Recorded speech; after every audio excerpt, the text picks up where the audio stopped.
Samantala sa harap ng mga negosyante, naglatag ng plataforma si Senadora Grace Poe kanina at si Mayor Rodrigo Duterte naman sa University of the Philippines nagtungo. Ang mga aktibidad ng mga kandidato ngayong araw, tinutukan ni Ian Cruz. Sa UP Diliman nanuyo ng boto ng vendors at UP Eco Drivers sina Davao City Mayor Rodrigo Duterte at katambal na si Senador Alan Peter Cayetano. Nangakong sakaling magwagi, kabilang sa mga titiyakin nila ay makapag-aral sa UP ang mga anak ng vendors at drivers.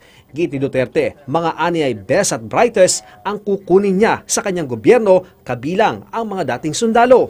Military, yes. Mayroon akong tinatarget na tao, used to be an admiral of the Navy, and is very honest and very good. I need guys like him sa PDEA, kasi drugs or BIR or customs. Walang schedule ng kampanya ngayong araw sina Vice President Jejo Marbinay at Senador Gringo Onasan. Wala rin campaign schedule ngayong araw si Senadora Miriam Defensor Santiago at katambal na si Senador Bongbong Marcos. Si Senadora Grace Poe inilatag naman sa Go Negosyo 8th Filipina Entrepreneurship Summit ang mga plataforma para gawing mas madali ang pagninegosyo sa bansa.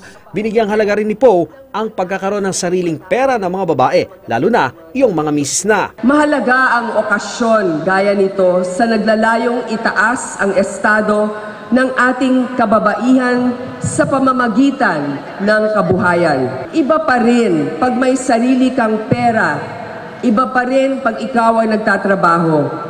Walang schedule ng kampanya ang running mate ni Pona Senador Cheese Escudero. Si Vice Presidential Candidate Senador Antonio Trillanes IV walang kampanya ngayong araw, pero dumalo sa kapya sa Senado at iginiit na di siya nangangamba kahit mababa ang ratings niya sa survey. Ian Cruz sa Katutok, 24 Oras.